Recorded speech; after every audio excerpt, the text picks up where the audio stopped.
Salam, selamat bertemu kembali Bapak Ibu, Saudara-saudariku yang terkasih dalam Kristus di dalam channel ini yang kita namai channel Langsung Sitorus. Dan kali ini akan kita gunakan untuk merenungkan firman Tuhan yang menjadi evangelium atau kabar pemberitaan khotbah pada tanggal 18 Agustus tahun 2024 yang kita sebut juga minggu ke-12 setelah Trinitas. Dan mudah-mudahan dalam pertemuan kita ini kita diberkati dan mendapat pemahaman yang lebih dan bertambah demi penghayatan kita akan firman Tuhan. Dan tentu saja saya dengan rendah hati mengajak Bapak Ibu Saudara untuk like, mensubscribe channel ini dan memberitakan video ini dengan menyebarkannya kepada semua orang yang mungkin ada dalam Android Bapak Ibu Saudara-saudara yang terkasih, sehingga semakin banyak orang yang terberkati dan persahabatan kita semakin meluas. Untuk memulai perenungan kita Bapak Ibu Saudaraku yang terkasih, marilah kita terima penyertaan dari Tuhan kita. Kasih karunia dari Tuhan kita Yesus Kristus, kasih setia Allah Bapa dan persekutuan Roh Kudus kiranya menyertai dan memberkati kita semuanya. Amin. Bapak Ibu Saudara, marilah kita baca firman yang akan kita renungkan yang ditentukan dari Amsal pasal 9 ayat 1 sampai 6. Amsal Salomo pasal 9 ayat 1 sampai 6, yakni bagian dari satu pasal yang terdiri dari 18 ayat,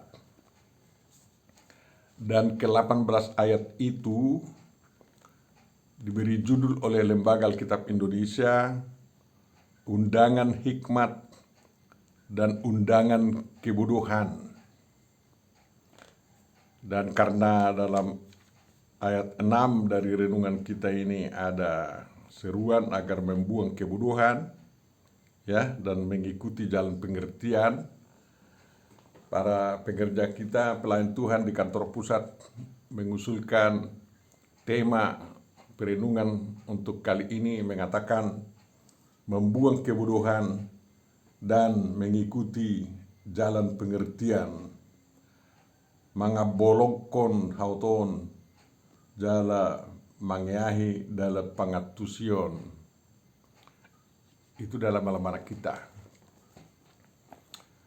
Bapak Ibu Saudaraku yang terkasih, marilah kita baca Amsal 9 ayat 1 sampai 6 yang secara khusus memberitakan tentang undangan hikmat. Nanti di bagian lain dari Amsal ini berisi undangan kebodohan. Amsal 9 ayat 1 sampai 6. Hikmat telah mendirikan rumahnya, menegakkan ketujuh tiangnya, memotong ternak sembelihannya, mencampur anggurnya, dan menyediakan hidangannya. Pelayan-pelayan perempuan telah disuruhnya berseru-seru di atas tempat-tempat yang tinggi di kota. Siapa yang tak berpengalaman, singgahlah kemari. Dan kepada yang tidak berakal budi katanya, marilah, makanlah rotiku, dan minumlah anggur yang telah kucampur. Buanglah kebodohan, maka kamu akan hidup, dan ikutilah jalan pengertian. Demikian firman yang akan kita renungkan Bapak Ibu Saudara-saudari terkasih dalam Kristus. Tentu saja yang berbahagia adalah orang yang mendengarkan, memelihara, memahami, menghayati, dan mengamalkan, melakukan perintah dan firman Tuhan. Amin. Bapak Ibu Saudara yang terkasih, tidak berpanjang lebar, apa tujuan Amsal dituliskan, dikatakan oleh Raja Salomo di pasal 1. Untuk mengetahui hikmat dan pendidikan, untuk mengerti kata-kata yang bermakna, untuk menerima didikan yang menjadikan pandai, serta kebenaran, keadilan dan kejujuran, untuk memberikan kecerdasan kepada orang yang tak berpengalaman, dan pengetahuan serta kebijaksanaan kepada orang muda. Itulah tujuan Amsal atau Poda dari Raja Salomo ini dituliskan. Lalu di pasal 1, pasal 2, pasal 3, pasal 4, pasal 5, pasal 6, pasal 7, banyak sekali nasihat-nasihat dipaparkan di sana. Dan pasal 8 dan maupun pasal 9, kedua pasal ini sangat berkaitan erat. Karena apa? Di pasal 8 itu yang dikatakan wejangan hikmat adalah merupakan puncak daripada nasihat, daripada hikmat itu. Dan nanti akan dilanjutkan lagi dengan berbagai amsal-amsal berikutnya, ya, tentang manusia-manusia. Di dalam wejangan hikmat itu diulangi dengan tegas, ya, seruan-seruan hikmat. Dikatakan di sana, berseru di tempat-tempat yang tinggi, di tepi jalan, persimpangan jalan, di samping pintu-pintu gerbang di depan kota, di jalan masuk, berseru hikmat itu. Ya, dikatakan, hai orang yang tak berpengalaman, tuntutlah kecerdasan. Orang bebal, mengertilah dalam hatimu. Dan lidah hikmat itu mengatakan kebenaran. Kefasikan merupakan kejian bagi dirinya. Perkataan hikmat itu merupakan keadilan dan kebenaran. Dan semua jelas bagi yang cerdas, lurus bagi yang berpengetahuan. Luar biasa Bapak Ibu Saudaraku yang terkasih, sehingga kita diajak untuk mendapat hikmat itu. Tapi apa hikmat itu sebenarnya, yang dalam bahasa Ibrani disebut hokmah. Dan itu yang dibicarakan di dalam pasal 9 juga sesuai dengan latar belakangnya pasal 8 di konteksnya. Karena hikmat itu menurut Amsal 8 ayat 22 dan yang berikutnya mengatakan, hikmatlah sebagai permulaan Tuhan yang diciptakan Tuhan. Jadi ini sedikit sulit dipahami dalam konteks Kejadian 1 ayat 1. Pada mulanya Allah menciptakan langit dan bumi. Tapi sang hikmat yang dipersonifikasi ini, yang diberitakan sebagai seorang pribadi atau sesuatu yang bisa bekerja, ya, Tuhan telah menciptakan aku sebagai permulaan pekerjaannya, sebagai perbuatannya yang pertama-tama dahulu kala. Sejak zaman purbakala aku dibentuk pada bulan pertama sebelum bumi ada. Ya, sebelum air samudra raya ada, hikmat itu telah lahir. Sebelum ada sumber-sumber yang syarat dengan air, hikmat itu sudah ada. Di manakah dia? Hikmat itu adalah milik Tuhan dan menjadi milik firman Allah, firman Jehovah Elohim. Jadi firman itu mau bekerja dan dia akan mempergunakan hikmatnya pertama-tama menciptakan langit dan bumi selama 6 hari dan dia beristirahat di hari ke-7. Lihatlah betapa berhikmatnya Tuhan dalam menciptakan langit dan bumi, karena dia menggunakan hikmat yang dimilikinya, yang telah disediakannya terlebih dahulu untuk digunakan oleh firman Tuhan dalam mencipta langit dan bumi dan segala isinya. Jadi hikmat itu tercipta sebelum ada langit dan bumi, dan itu milik diri Tuhan. Makanya sangat bernilai kalau Tuhan punya hikmat dan mau memberikan hikmatnya kepada kita, kita menjadi orang yang sangat luar biasa. Sudah kita tahu hikmat itu berisi kecerdasan, ya, kepintaran, kepandaian, ya. Dan di pasal 9 ayat 1 ini dikatakan hikmat telah mendirikan rumahnya, menegakkan ke-7 tiangnya.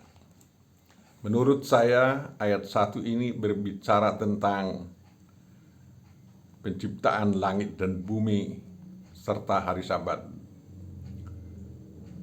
Itulah tiang-tiang rumah yang didirikan oleh hikmat itu, langit dan bumi. Langit menjadi atapnya bumi, dan bumi menjadi tempat segala sesuatu yang ada, baik di darat maupun di air, di samudra. Hari pertama, hari kedua, hari ketiga, hari keempat, hari kelima, hari keenam, dan manusia diciptakan. Baca dalam Kejadian 1, lalu Tuhan menguduskan hari Sabat itu karena dia mau menikmati indahnya apa yang sudah diciptakannya. Jadi tiang-tiang itulah yang telah selesai didirikan Tuhan untuk digunakan oleh manusia yang diciptakannya pada hari ke-6 itu. Lalu di Amsal 2 dikatakan hikmat itu memotong ternak sembelihannya, mencampur anggurnya dan menyediakan hidangannya. Menurut saya ini berbicara tentang penegakan hari Sabat,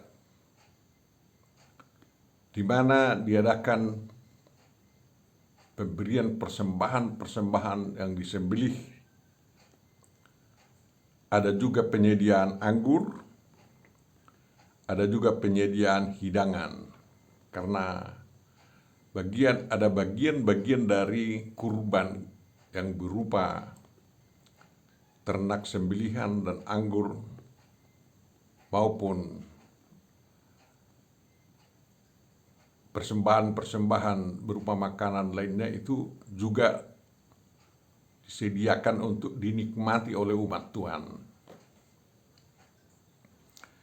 Jadi Sabat itu ditegakkan, peraturan-peraturan terutama hukum Taurat Tuhan disediakan.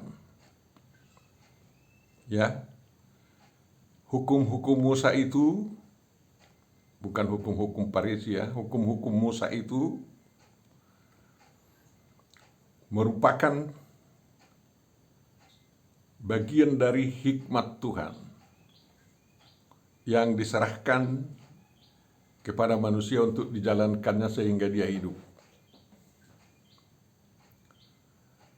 Dari itulah sang hikmat benar menyerukan, permulaan hikmat adalah takut akan Tuhan. Takut dalam arti takwa kepada Tuhan. Ini kata takwa agak tidak lazim digunakan oleh orang Kristen. Tetapi dia membedakan takut gemetar, terbirit-birit dengan takut akan Tuhan. Lebih baiklah kita gunakan untuk takut akan Tuhan itu bertakwa kepada Tuhan. Itu dari bahasa Arab. Artinya menjalankan hukum-hukum Tuhan. Menjalankan Taurat Musa itu adalah takut akan Tuhan. Dan dari kepatuhan kepada hukum-hukum Tuhan itu, pasti orang mendapat hikmat. Pasti orang mendapat kecerdasan, kepandaian, ya, dan pengertian untuk mengelola apa yang telah dikerjakan, disediakan oleh Tuhan pada hari pertama sampai hari ke-6, dan juga melakukan kewajibannya di hari ke-7. Bapak Ibu saudaraku yang terkasih, bertakwa kepada Tuhan adalah tugas kita sampai sekarang. Karena tanpa itu kita berarti tidak beragama, tidak beriman, dan lain-lain. Kemudian Bapak Ibu saudaraku yang terkasih, ya, apa yang dikatakan di ayat 2 itu dipotong ternak, dicampur anggur, dan disediakan hidangan, itu sebenarnya adalah perjamuan yang disediakan oleh Tuhan bagi umatnya yang percaya, bagi umatnya yang datang di rumah ibadatnya untuk memuliakan nama Tuhan. Jadi datanglah ke rumah ibadat Tuhan untuk menikmati hidangan Tuhan. Dan kita tahu bahwa Injil itu berisi hikmat Tuhan. Karena Injil itu adalah pengejawantahan atau pembaharuan janji Tuhan kepada seluruh umat manusia tanpa membatalkan hukum-hukum Musa itu, tetapi Tuhan memberikan hukum yang sangat menghidupkan umat manusia di dalam ringkasan satu, hukum kasih, dan kedua, hukum perbuatan. Hukum kasih itu mengatakan, kasihilah Tuhan Allahmu dengan segenap hatimu, segenap jiwamu, segenap akal budimu, dan segenap kekuatanmu. Dan kasihilah sesamamu seperti engkau mengasihi dirimu sendiri. Itulah kesimpulan daripada seluruh hukum Taurat Musa yang ditekankan oleh Tuhan Yesus untuk kita lakukan. Dan hukum perbuatan itu adalah lakukanlah kepada orang lain apa yang engkau inginkan dilakukan orang lain kepadamu. Dengan demikian hukum perbuatan bukan mau mencari-cari keselamatan, tetapi menunjukkan kasih terhadap sesama umat manusia. Bapak Ibu saudaraku yang terkasih, di dalam Amsal inilah kita dengar bahwa pelayan-pelayan Tuhan termasuk perempuan yang diserukan untuk memberitakan undangan Tuhan. Dan itu yang ditegaskan oleh Tuhan Yesus bahwa bukan hanya laki-laki menjadi utusan Tuhan. Ya. Di Perjanjian Lama pun memang ada perempuan utusan Tuhan, ya. Ya, seperti Nabi Maryam, ya, Deborah. Ya, dan tapi Tuhan Yesus sangat menegaskan bahwa murid-muridnya yang diutusnya bukan hanya kaum laki-laki, tapi juga kaum perempuan. Berbahagialah perempuan yang disuruh untuk berseru-seru, menyerukan undangan Tuhan untuk datang di perjamuan Tuhan. Tak ubahnya seperti Tuhan Yesus sewaktu menjelaskan adanya perjamuan surgawi untuk merayakan kedatangan mempelai. Dan ada 10 wanita yang menantikan, 5 bodoh, 5 pandai. Dan yang diserukan adalah datanglah ke perjamuan Tuhan. Itu juga tidak beda dengan undangan Tuhan Yesus untuk datang kepada perjamuan yang disediakan oleh Tuhan Yesus di dalam perjamuan kudusnya. Untuk menikmati menikmati tubuh dan darah Kristus atau roti dan anggur itu, dan menikmati jamuan agape, jamuan kasih yang disediakan oleh Tuhan. Mereka atau perempuan-perempuan itu pergi ke tempat tinggi, dan itu normal karena tidak ada pembesar suara yang bisa menyalurkan suara itu sampai berkilometer-kilometer. Belum ada alat canggih, sehingga harus naik di puncak bukit atau di puncak rumah untuk menyerukan kedatangan undangan Tuhan. Dan itulah sebenarnya yang ditunjukkan, dimaksudkan dengan adanya seruan Shema Israel yang kemudian dilanjutkan oleh umat beragama lain dengan azan mereka. Tapi gereja Kristen, ya, menggantikan seruan-seruan itu atau canangan undangan Tuhan di tempat-tempat tinggi itu bukan dengan loudspeaker, tetapi dengan lonceng. Lonceng yang sebenarnya harus ada di setiap rumah ibadah Tuhan, yang menunjukkan adanya lonceng di pakaian imam besar kalau dia datang ke rumah, ke bilik paling kudus itu. Dan menurut saya, yang saya terangkan selalu, bunyi lonceng itu merupakan seruan kepada seluruh umat manusia, mengatakan bahwa Tuhan ada bersama mereka. Tuhan ada di tempat ini, katanya. Itulah lonceng kehidupan kita. Makanya diusahakan selalu bagian perlengkapan dari rumah ibadah Kristen itu ada lonceng. Bukan lagi lonceng pakaian imam atau pakaian pendeta. Makanya sering dibunyikan lonceng itu jam 6 pagi, jam 6 sore, waktu mau masuk ibadah, dan waktu ada orang meninggal, untuk menyatakan undangan Tuhan bahwa Dia ada bersama umatnya. Bapak Ibu saudaraku yang terkasih di dalam Kristus Yesus, yang diundang pada kesempatan ini adalah yang tak berpengalaman, yang tak berakal budi. Orang yang tidak berpengalaman yang tentu saja para pemuda lah itu, yang beranjak dari remaja, pemuda, sehingga belum mengarungi dunia, belum mengarungi semua seluk-beluk kehidupan, dan oleh karena itu mereka terkategorikan belum berpengetahuan yang matang.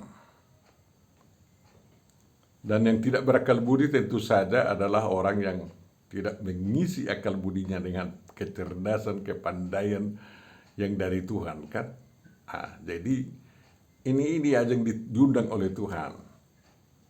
Berbeda dengan saingan pengundang yang lain, yakni suruhan iblis. Juga perempuan-perempuan yang disuruh iblis itu mengundang, ya. Tapi mereka mengundang orang-orang yang lurus, ya. Jadi ada godaan bagi orang yang datang kepada perjamuan Tuhan dan menjadi orang lurus karena mendapat hikmat dari Tuhan. Mereka diundang lagi untuk disesatkan. Hati-hati, jangan mau disesatkan. Di ayat 13 jelas dikatakan, ya, perempuan bebal cerewet sangat tidak berpengalaman, ia tidak tahu madu, duduk di depan pintu rumahnya, di atas kursi di tempat yang tinggi di kota. Dan orang-orang yang berlalu di jalan, yang lurus jalannya, diundang dengan kata-kata ini.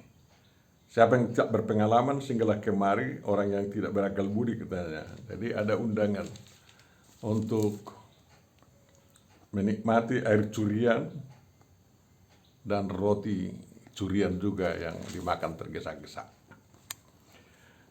Bapak Ibu Saudaraku yang terkasih, mari kita penuhi undangan hikmat itu agar kita berpengalaman yang luar biasa, agar kita diberikan akal budi yang mengenal Tuhan dan mengasihi sesama manusia. Akal budi hati nurani merupakan hal yang sangat penting bagi manusia, sehingga akal budi dan hati nurani harus terisi dengan hikmat Allah, yakni takwa kepada Tuhan. Karena itulah permulaan dari segala pengetahuan yang terbaik di dunia ini. Dan Bapak Ibu Saudaraku yang terkasih, apabila kita memenuhi undangan hikmat itu, pasti kita berjalan di jalan yang benar, di jalan yang lurus. Karena Tuhan kita itu adalah di jalan yang lurus, yang mengatakan, akulah jalan kebenaran dan hidup. Jalan menuju surga, bukan jalan menuju alam barzah dunia kematian manusia. Untuk apa kita memenuhi undangan itu? Yakni untuk memakan roti, minum anggur yang telah disediakan oleh tuan rumah, yakni Tuhan kita. Itu juga diperbaharui Tuhan Yesus Kristus kepada kita, sehingga kita diundang untuk menikmati roti yang ditahbiskannya menjadi dagingnya, dan anggur yang ditahbiskannya menjadi darahnya, untuk penebusan kita dan pengampunan dosa-dosa kita, ya, sehingga kita berada di dalam hidup baru. Injil itu menjadi dasar kita, sama seperti hukum-hukum Musa menjadi dasar takwa kepada Tuhan. Dan dengan demikian kalau kita datang ke perjamuan Tuhan seperti diberitakan di dalam epistel, kita akan menikmati di sana roti hidup atau roti kehidupan yang mengantar kita hidup baru di dunia ini, menjadi pewaris kehidupan yang kekal, dan setelah kita meninggal, kita akan dituntun oleh Roh Kudus masuk kepada Firdaus agar bersama dengan Tuhan di rumah Tuhan di surga. Kalau kita datang menikmati itu, tentu saja di dalam perjamuan yang kita hadiri itu banyak sekali yang tidak diketahui. Tetapi itu tidak boleh memperbodoh kita. Kita harus berhikmat memahami makna perjamuan Tuhan. Dan tentu saja kalau kita membuang kebodohan kita itu dan menikmati jamuan Tuhan, memahaminya, dan pasti kita hidup. Karena roti dan anggur yang disediakan oleh Tuhan itu adalah roti hidup, roti kehidupan yang kita kenali dalam diri Yesus Kristus yang telah menyelamatkan kita dan telah menyediakan perjamuan bagi kita. Dan dengan demikian kita menjadi pewaris kehidupan kekal baik di bumi maupun di surga kelak. Tentu saja kita tidak boleh keliru. Kita harus memiliki pengertian dan mengikuti jalan pengertian. Yesus adalah jalan pengertian itu, jalan hikmat. Dan ikuti itu karena itu merupakan lanjutan daripada jalan yang disediakan oleh Musa bagi umat Israel dengan segala kebaharuan hidup di sana. Jadi jangan sia-siakan hidup di dunia ini selagi masa di dunia. Mendapat pengertian berarti cerdas, pandai, berpengetahuan, dan itu semua dapat diabdikan untuk merawat rumah Tuhan, yakni langit dan bumi yang telah diciptakannya 6 hari dan dinikmatinya pada hari ke-7, dan kita menunjukkan kesetiaan kita kepada Tuhan oleh karena kita mengerti rencana pembangunan hidup dan juga rencana keselamatan yang dilakukan oleh Tuhan. Berbahagialah kita, kamu sekalian, yang berhasil membuang kebodohan dengan menggantikannya dengan pengetahuan dari Tuhan, kecerdasan dari Tuhan, akal budi dari Tuhan, dan dapat berjalan di jalan pengertian yang penuh pengetahuan yang berguna dan bermanfaat bagi kehidupan dan kelanggengan dunia, kehidupan umat manusia keseluruhan. Amin. Terima kasih Tuhan atas renungan yang sampai kepada kami pada kesempatan ini. Tuhanlah yang menolong kami untuk bisa memenuhi undangan-Mu, undangan hikmat yang daripadamu, agar kami dapat menikmati makanan rohani dan minuman rohani yang memberikan kepada kami kehidupan yang kekal dan kecerdasan pengetahuan yang daripadamu. Terima kasih Bapa, sempurnakan doa kami, dan terima kasih atas lindungan-Mu 79 tahun Republik Indonesia dapat merayakan ulang tahun kemerdekaannya. Tuhan, tuntunlah bangsa kami untuk bisa hidup menjadi negara maju, negara adil dan makmur. Tidak ada diskriminasi, tetapi semua berjalan dengan penuh sukacita, karena Kau sajalah yang menganugerahkan Indonesia yang multi majemuk dalam segala hal. Berikan hikmat yang daripadamu kepada semua pemimpin-pemimpin di negara kami ini, baik pemimpin tertinggi, baik pemimpin kelompok, pemimpin golongan, pemimpin agama, dan pemimpin partai. Mereka semua mendapat hikmat daripadamu, sehingga mereka dapat bekerja untuk mengasihi-Mu dan juga mengasihi sesama umat manusia, sesama warga negara kami di Indonesia ini, tanpa ada diskriminasi, tetapi bisa berjalan dengan penuh sukacita. Berikan hikmat kepada Presiden dan Wakil Presiden terpilih kami. Jauhkan gontok-gontokan di tengah bangsa kami, sehingga pembangunan dapat berkelanjutan dan anggaran negara tidak habis hanya untuk menumpas orang-orang yang separatis itu. Terima kasih Bapa, sempurnakan doa kami. Kabulkanlah itu dalam Yesus Kristus. Amin.